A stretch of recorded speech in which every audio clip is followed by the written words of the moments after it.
اعوذ باللہ من الشیطان الرجیم بسم اللہ الرحمن الرحیم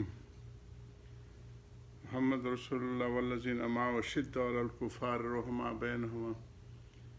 الی آخر وفی مکان آخر اذ ہما فی الغار اذ یقول لصاحبہ لا تحزن ان اللہ معنا۔ حضرات صحابہ کرام رضوان اللہ علیہم اجمعین، جو انبیاء کے بعد سب سے عظیم الشان حضرات ہیں، یہ وہ جماعت ہے جن کے اللہ پاک نے پہلی کتابوں میں بھی ذکر فرمایا تھا، مثلا فی التوراۃ و مثلا فی الانجیل۔ تو یہ سورہ فتح کی ہے اور ان کی ساری شان، اور حضور صلی اللہ علیہ وسلم کو جز اللہ عن سیدنا محمد صلی اللہ علیہ وسلم و اہلہ یا ربی صلی وسلم دائما ابدا لا حبیبک خیر خلق کلہم۔ حضور صلی اللہ علیہ وسلم کو یہ صورت بہت پسند تھی، اور ان کی پسند کی رعایت رکھتے ہوئے ترکوں نے جب سلطنت عثمانیہ کی جو تعمیر ہے، جس کو سلطان عبد المجید نور اللہ مرکزی نے افتتاح کیا تھا، اس کی محرابش، اس میں محراب سے اوپر وہ پوری سورت جو ہے باب سلام سے شروع کر کے آخر تک انہوں نے اس کو بڑی خوبصورت انداز میں وہ کیلیگرافی کی ہے اور اس کی لکھا گیا ہے۔ اس میں صحابہ کرام کی بڑی شان اور مد بیان کی گئی ہے، جس کی مد اللہ سبحانہ تعالیٰ خود فرما رہے ہوں تو اس جماعت کی ہم جو لوگ جیسے عاجز کیا ان کی تعریف و فرمائیں۔ لیکن یہ چونکہ قوموں کو ان کی حیات ہوتی ہے اپنے بڑوں کے واقعات کو یاد رکھنا اور رہنمائی لینا، تو اسی سلسلے میں چونکہ یکم محرم حضرت عمر بن خطاب رضی اللہ عنہ کی شہادت کا دن ہے، اور ان کے کارنامے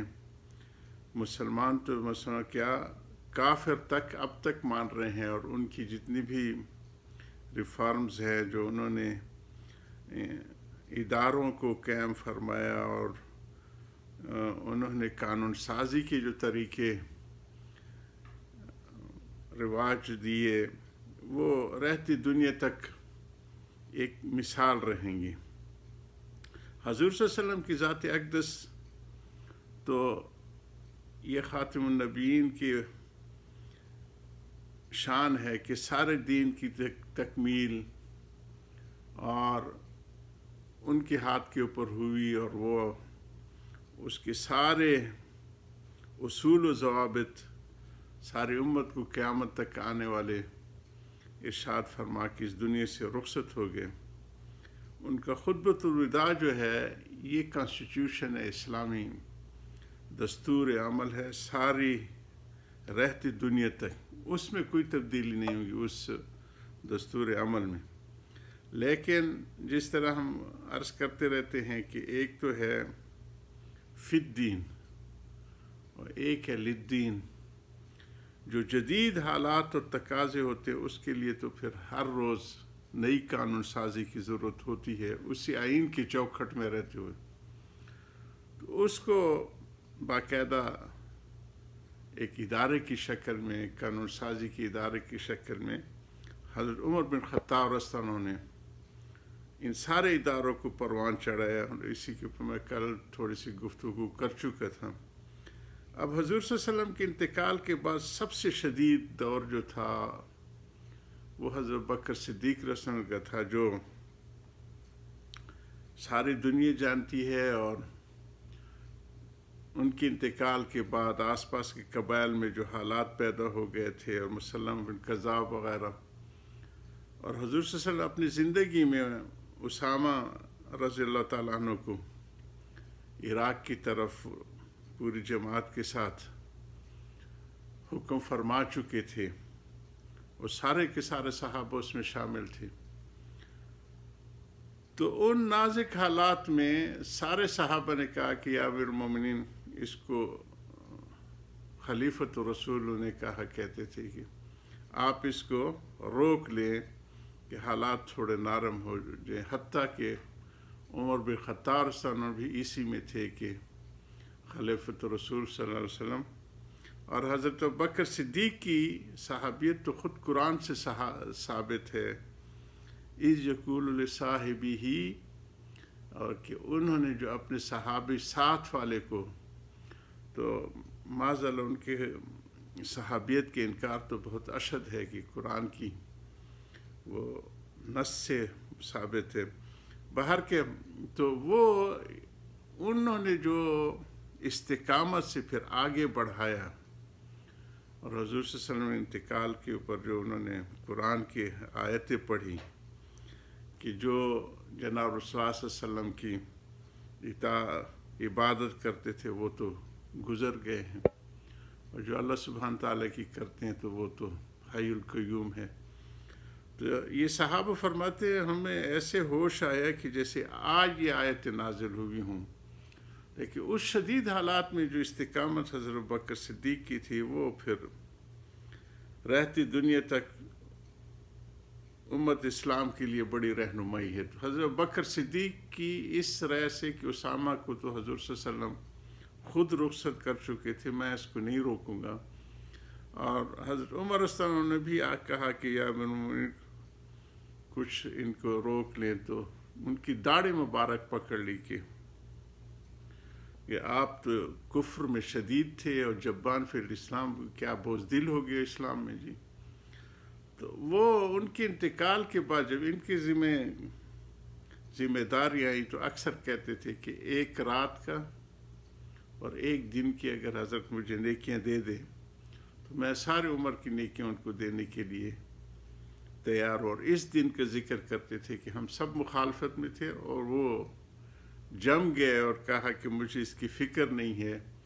کہ اگر جنگل کے کتے آ کے ہمارے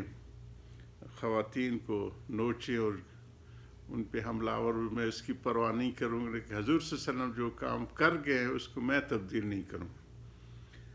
باہر کے ان کا دور تو بہت یہ ہے، پھر جو آگے دور آیا حضرت عمر بن خطاب رضی اللہ عنہ کا، وہ انہوں نے اداروں کو جو تشکیل دیے اس کی مثال رہتی دنیا تک نہیں ملے گی جی۔ اور اس لیے کہا جاتا ہے کہ جمیع الناس عیال عمر بن خطاب اذا ساسو، اور سیاست اسلام میں سب سے مشکل ترین فریضہ ہے جب تک کہ وہ تزکیہ نفوس نہ ہو، علم تعلیم الاحکام نہ ہو، ظاہری بھی اور باطنی بھی، اور قدیم و جدید بھی جو نئی ایجادات ہو رہے، نئے حالات ہو رہے، اس کا علم بھی ہو۔ اور اس کی شہادت انہوں نے جب حضرت عباس رضی اللہ عنہ سے وہاں باہر ایک بادشاہ نے پوچھے کہ تمہارے بادشاہ کی کیا خاص خصوصیات ہے، تو انہوں نے 2 لفظ میں فرمایا لا یخدع ولا یخدع، کہ وہ کسی کو دھوکہ نہیں دیتے، وہ کسی کی دھوکے میں نہیں آتے۔ یہی بات ایک دفعہ ایک سوئٹزرلینڈ کے بچے نے بہت 20-25 سال پہلے ای میل پہ، لگتا ہے کہ نوجوان اسلام سے متاثر تھا اور اس کی وہ انٹرنیٹ کے اوپر کچھ آگاہی حاصل کر رہا تھا، مجھے سوال کیا کہ واٹ از کرائٹیریا فار امیر المومنین ان اسلام، اور نیچے لکھتے ہیں کہ answer should be in a very brief. بڑی بڑی تحریریں آج کل بچے نہیں پڑھ سکتے، اور یہی ہم دوستوں کہتے ہیں کہ اب پڑھنا بھی مشکل ہے، کہ جو ان کو اسکرین پہ نظر آ رہا ہوگا، جو سن رہے ہوں گے اس سے اثر لیں گے، تو یہ ساری چیزیں وہ مباحات ہیں جو کہ اگر دین کے لیے معین مددگار ہے تو اس کو لیے جائے گی، سنت کا درجہ اختیار کر لے گی۔ اور وہ حضرت امیر المومنین نے جو ہے بتا کے گئے ہیں جی کہ ذہانت